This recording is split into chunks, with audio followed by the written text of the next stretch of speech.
NTA International News. House of Representatives reacts to allegation of corruption against Speaker and principal officers of the House. Minister of Budget and Planning in China seeks funding for government's priority projects.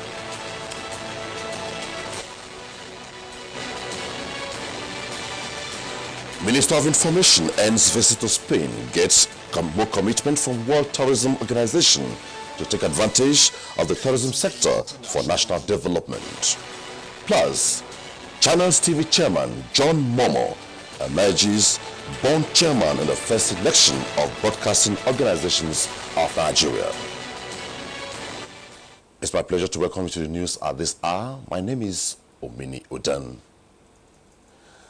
The federal government says the information and communication technology industry remains a viable option to the diversification of the economy, saying government is committed to opening the space for development.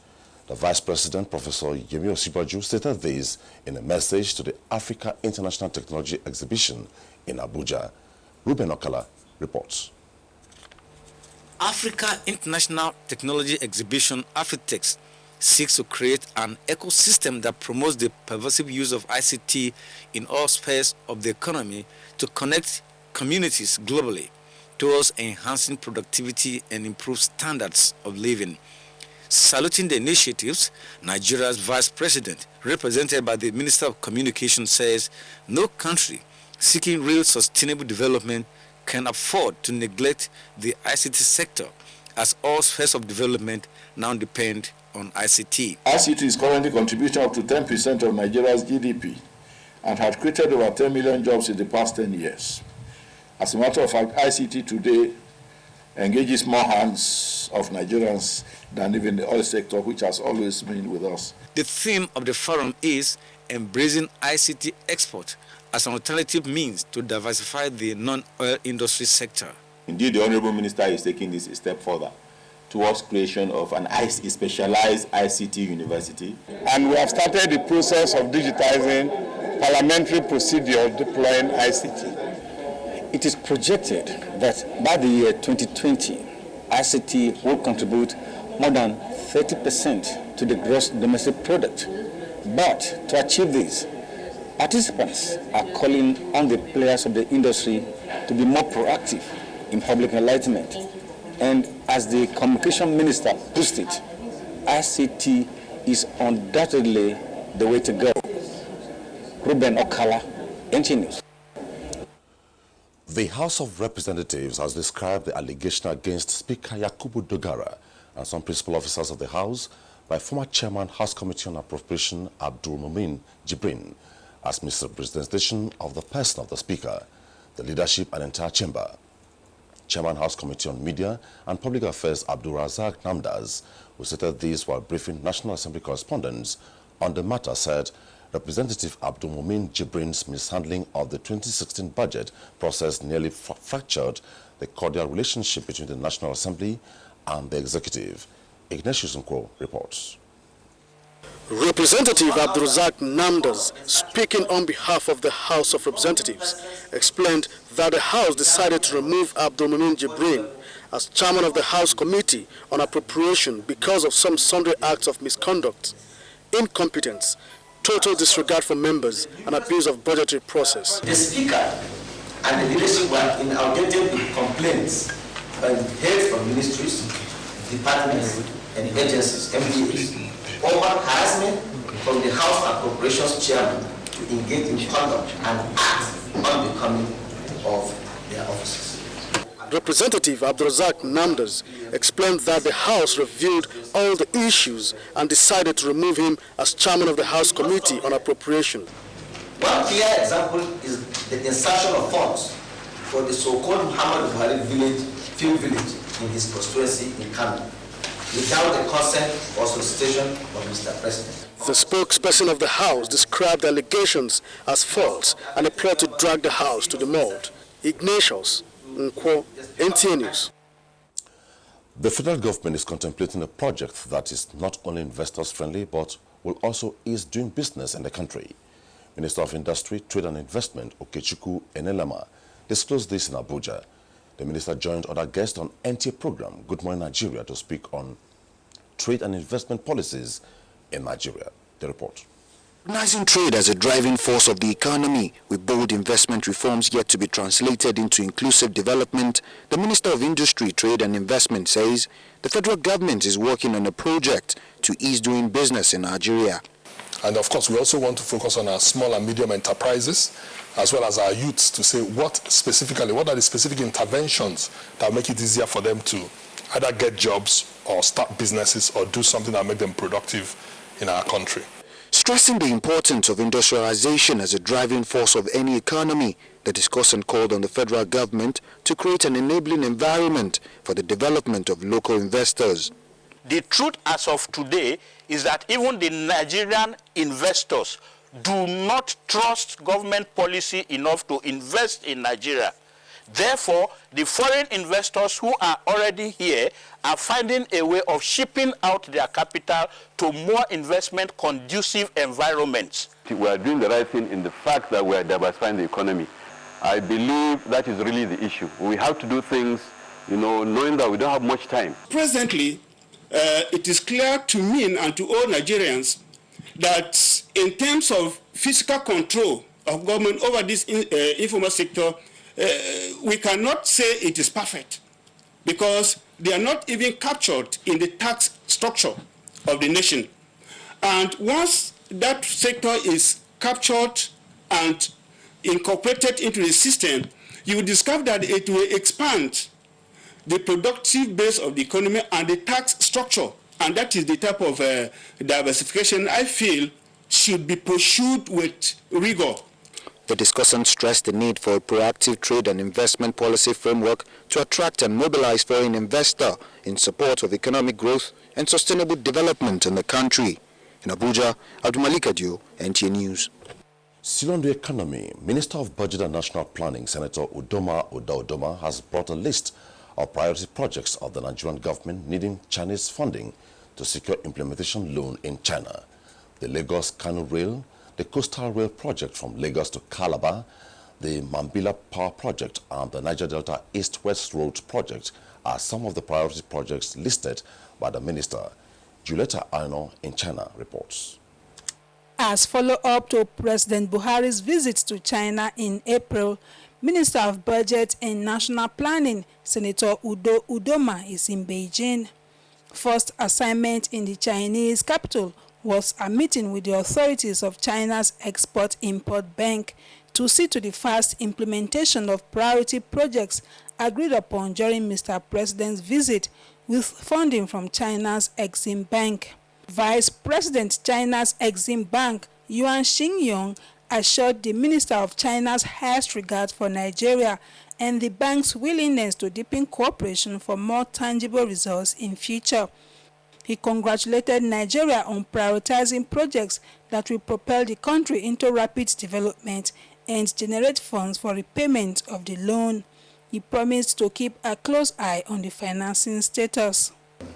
The sum of all the projects amounts to over $20 billion. We're not expecting to get everything, but if we get anything near $20 billion, we'll be very happy. Senator Udoma also engaged with members of the staff of the Nigerian embassy, thanking them for their work in the development of the country, while reminding them that more is expected from them and all Nigerians to help turn the nation's challenges into opportunities. From Beijing, China, Julieta Aino, NTA News. The meeting between Nigeria and United Nations World Tourism Organization has ended in Madrid, Spain, with more commitments on the part of the organization to Nigeria. Minister of Information and Culture, Lai Mohammed, was in Madrid, Spain, to express Nigeria's commitment to take advantage of the tourism sector for national development. Anthony Fossen reports. Day 2 of the meeting was characterized by technical details on how a policy framework for Nigeria can be designed and, most importantly, be adapted to fit into its operating environment. The various presentations made hinged on the will to make it workable. Marcio Favila, Executive Director, Programs and Institutional Development, Carlos Vogela, Executive of Member Relations, and Elshel Grandcourt, in their different submissions, highlighted the immeasurable role the government can play to ensure that the citizens buy into the plan. The minister on his part equally engaged the UNWTO officials on the desirability of placing Nigeria on their priority list, drawing examples from war-torn countries who have leveraged on tourism through the support and assistance of United Nations World Tourism Organization to bring about peace and reconciliation, using Sri Lanka and Cambodia as examples. In a separate chat with Information and Culture Minister Laia Mohammed and the Secretary General of the United Nations World Tourism Organization, Talab Rifai, this is how they summed the meeting. After 2 days of very intensive interaction, at which not only the Secretary General was present, but his executive directors and the heads of the various departments, we've been able to agree on specific areas that the UNWTO will help Nigeria fast-track its tourism development. These have been grouped into 5 major areas. They've also lined up a series of activities which they are going to assist Nigeria with. They are suggesting to us that in addition to the Presidential Council on Tourism, there should probably be a smaller body which will be able to meet several times a year, which would be a body to implement the policy decisions that will come. Once we are able to get the PCT on track, they will be willing to partner with us to organize a conference on tourism as a tool for peace and reconciliation. We're planning a very big event in Nigeria, probably in the northern regions and in the eastern regions, where you had some challenges there and the situation has changed dramatically on the ground. So it's symbolically very important to be there and to have an event there where the international community will go there. And we were thinking of themes around the empowerment of women and how we can make women, which are really the bread earners in many, many cases in Africa. If women in Africa are in well and good shape, Africa is in good shape. That's a fact. That was confirmed to me by the minister, and we're trying to do something along the lines of how can tourism help in empowering better life and better progress and better social status and empowerment for women. And these are some of the ideas, but we are still refining them as we speak. With the meeting over, it is seen as a win-win situation for both Nigeria and the United Nations World Tourism Organization. But Information and Culture Minister Laia Mohammed says it is a plus, as Nigeria has been given automatic right to host the 2018 CAF regional meeting of the organization. From the headquarters of the United Nations World Tourism Organization in Madrid, Spain, Anthony Forson, NTA News. Presidency is soliciting the support of Nigerian professionals in the diaspora in the task of implementing the change agenda for national solution and prosperity. The special advisor to the President on Media and Publicity, Femi Adesina, who made the request at an audience with a select group of such professionals, assured them of firm determination of President Muhammadu Buhari to make a difference in Nigeria's national life. State House correspondent Adamu Sambu reports. The interactive session at the instance of the Nigerian professionals in the diaspora provided the opportunity for them to compare notes with the presidential media aides on areas of collaboration and cooperation in support of the Change Nigeria project. Mr. Femi Adesina and Malam Garba Shehu took turns to brief the professionals in various fields of endeavor on the nation's fundamental problems, the change agenda, and the quality of leadership being provided by President Muhammadu Buhari. They say although things are hard economically for Nigeria, with the government's sincerity of purpose and timelines provided for reviving the critical sectors of the economy, good life will indeed return to Nigeria. You can be sure that if there is any mistake we see from this government, it will be a mistake of the head and not of the heart. Because in the heart of this government is the desire to change our country. We just believe that where he is taking Nigeria to is where our country should be. People should draw a line. Even if there was wrongdoing in the past, can we all turn a new leaf? Let's do this for the nation. The country deserves all of the support that you can give, and the president means well. Sacrifice for the nation. The professionals who bear their minds on the Buhari presidency expressed optimism on the future of the country and promised to chart a supportive course in rebuilding Nigeria. The desire to fight corruption, the desire to make Nigeria work is there with this current administration. It's very, very gratifying. The Nigerians in diaspora, especially those in the Americas, are very, very enthusiastic about coming back home to be part of the Nigerian project. While respecting our president and the government, we've told them and pointed out desires to want to come home and serve. Some of the professionals outlined a number of empowerment initiatives for the youth towards reducing joblessness and improving the nation's economy. From the State House, Adamu Sambu, NTA News. The chairman of Channels Media Group, John Momo, is now chairman of the Broadcasting Organizations of Nigeria, BON. He defeated the managing director of Freedom Radio Group, Abbas Dalhatu, at the election to fill the position held at NTA's corporate headquarters, Abuja. Adebola Brookson Sunday reports that the managing director, chief executive officer, Abubakar Rimi Television Kano, Sir Ibrahim, was elected vice chairman. An array of cameras and newsmen from different media organizations took vintage positions to capture every bit of the event, even as candidates, delegates, and other participants arrived at the venue of the election. The Director General of the NTA and immediate past chairman of BON, Yakubu Ibn Muhammad, in his opening remark, expressed why the body was organized. These organizations were set to protect and enhance sectoral interests, solve sectoral problems, as well as pull resources together to achieve sectoral goals and objectives. My vision. At the business session, the two candidates expressed their intentions on their mission and vision for broadcasting organizations of Nigeria. Thereafter, delegates balloted and John Momo emerges chairman. Collectively, we shall begin a rapid development of the broadcast industry in Nigeria while embracing cutting-edge technologies to match our counterparts around the globe.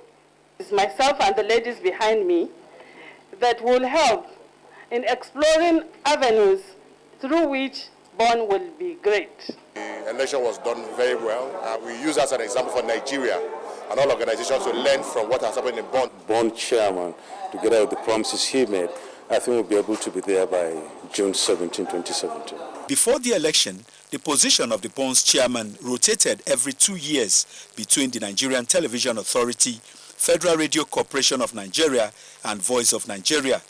It is the first time that the position of BON's chairman will be occupied by a chief executive of a private broadcast outfit in Nigeria. Adebola Brookslyn Sunday, NTA News. You are still watching the news on NTA International, reaching you from Abuja, Nigeria's capital. We'll be right back with more reports after this time out. Stay with us. Information is power.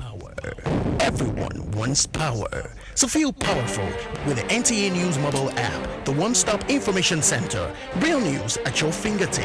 Be the first to report by uploading first-hand information on the U-Report link, and be the first to know by simply clicking on any of the links on the sidebar for headlines, domestic and foreign news, economy, security, politics, sports, and more. Stream live on your smartphone and tablets and stay connected. It's pretty easy. Simply download NTA News app from your Google Play Store and you're good to go. NTA News mobile app. Your access to real-time information. NTA International News. Africa as it is. It's good to be back. Nigeria Insurance PLC says its profit before tax grew from 638.465 million naira in 2014 to 703.948 million naira in 2015, representing an impressive growth of 10%. This was disclosed at the 46th Annual General Meeting of the company held in Abuja, where it also declared that the operating profit before tax of the group recorded 14% growth in the year under review. Justin Bem Unyi was there. When the vision of any company stands to remain a leading actor amongst contemporaries and to be noted for transparency, efficiency, and an unmatched capacity in service delivery, a relentless and effective productivity also remains a task placed as priority. This became obvious when Niger Insurance PLC, an insurance company established for over 40 years in Nigeria, recently held its 46th annual general meeting with celebrated milestone achievements and a success story to reckon with. We are leading in life business and also in general business, and we have kept the brand of the company over a long time, and our customers are quite satisfied with us. The company insists these cutting-edge achievements could not have come easy were it not for its well-defined strategies built on exceptional resilience. The company is working on a trajectory that is based on a well-defined strategy, and we have a very good leadership over time, that we have an excellent succession plan and also a very good management and loyal customer base. These are all factors that have been responsible for our success. The annual general meeting was a time for the company to declare dividends of 3.5 kobo for each 50 kobo ordinary shares to its over 15,000 shareholders. Despite the macroeconomic difficulties, for most companies in Nigeria, the results were flat. But you see, Nigerian Insurance was, despite this difficulty, they were still able to give us a dividend of 3.5 kobo, which is very, very impressive and very commendable. I think with Niger Insurance and their position and what we have seen today with a fantastic board composition and the approval that we have given for them to raise up more capital, we have a better prospect. It was yet another platform for the company to disclose its continuous growth prospects and commitment to deliver superior and excellent services, as well as steps to increase its share capital from 4.3 billion naira to over 8 billion naira. As a composite insurance company, Niger Insurance PLC says it transacts all classes of insurance businesses and offers a wide range of innovative and customer-oriented products and services to its growing clientele. Justin Bem-Unyi, NTA News. And still on financial matters, Central Bank Governor Godwin Emefiele urges bank depositors not to worry as Nigerian banks remain sound and strong. Chiazalam Ekiye is our guide as closing figures on business news updates.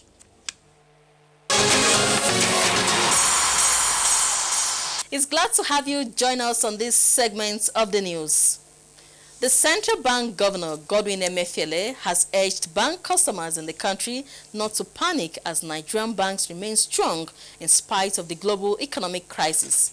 He urged Nigerians to see the current economic realities in the country as an opportunity for them to participate in the ongoing efforts to reposition the nation's economy. The strategic health of the Nigerian banking or Nigerian financial system remains strong at this time.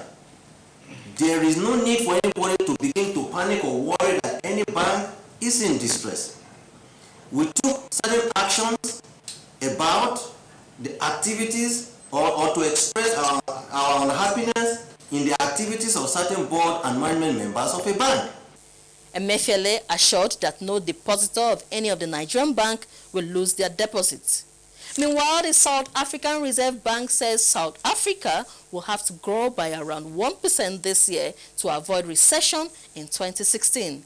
The South Africa Reserve Bank kept the benchmark interest rate on hold, saying a weak economy has seen lending rates rise to 200 basis points since early 2014. And finally, the equities market closed on a positive note today after a bearish period that lasted for 6 trading sessions in a row.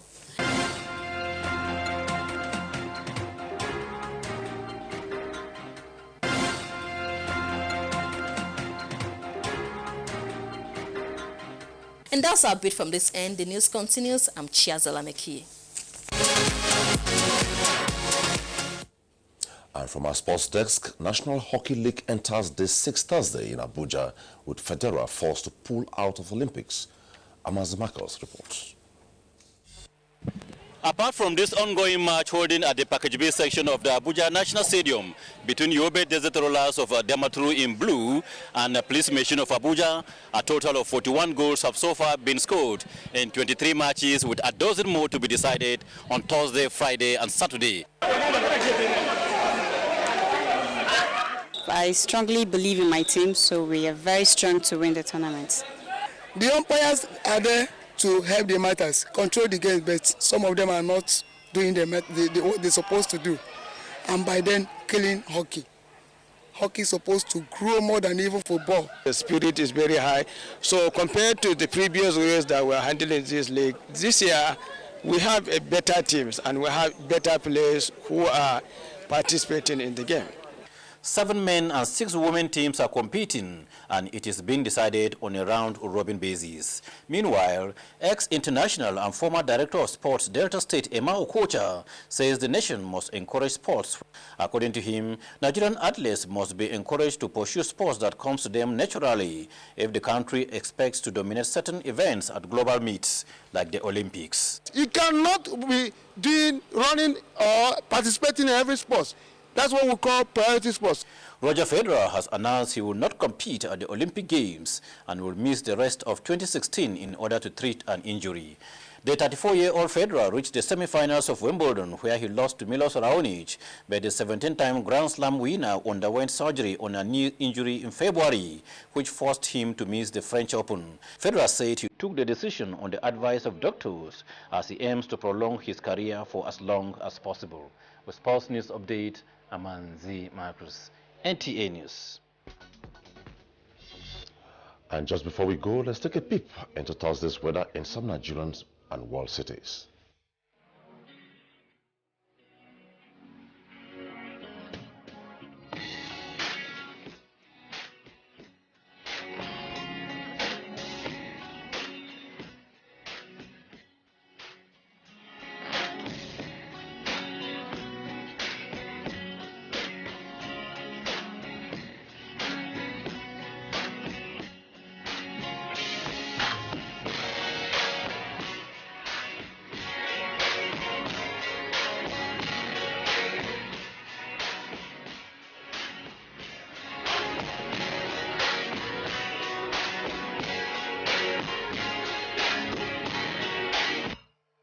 Nice having you been with us on the news on the hour. Thanks for watching.